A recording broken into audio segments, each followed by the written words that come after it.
Hey everyone, today is Thursday, March 16, 2023. Just wanted to talk about the latest in the US banking sector.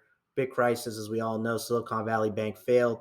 Then Signature Bank was taken over by the FDIC, and now it's being sold with a caveat of no crypto, right? This article talks about it, and I think this article makes some interesting points that I just wanted to highlight, right?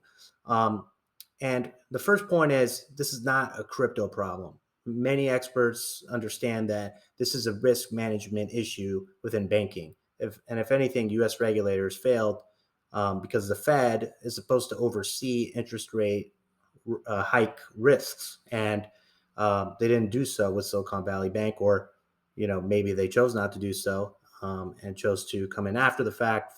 You can have conspiracy theories, but in this article it talks about one person's opinion. The former acting comptroller of the currency and Binance US CEO, Brian Brooks, talks about how he believes this is a coordinated efforts by regulators to choke the crypto industry off from the banking system. Now, I don't disagree with him.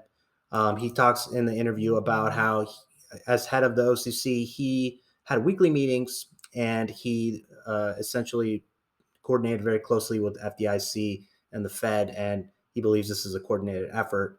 And it's no surprise, no secret really that the White House is against crypto within the U.S. banking system, and wants to cut it off from the U.S. banking system.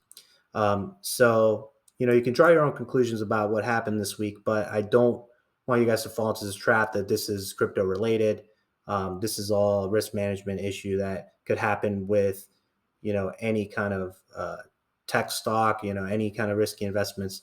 When you take on these investments, you want to be well diversified as a bank, and you want to also take into account all the factors like interest rate hikes, and take on the appropriate bonds, and make sure that you take also the economy into account, right? And the lack of regulation can only be blamed on the regulators here. And so, not a crypto issue. Once again, no advice. I never give advice, but I would look into Bitcoin as a safe haven, just like precious metals, and understand decentralized finance, that it can help solve the mismanagement of fiat and of banking system.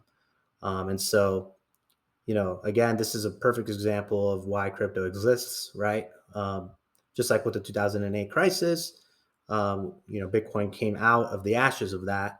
And this is not exactly the same issue, but this is an issue with, the banking system failing, right? And this is a bit of a different scenario, but again, just wanted to highlight this article, um, and that's it. I hope that we get out of this in one piece, as they say, and have a good rest of your week.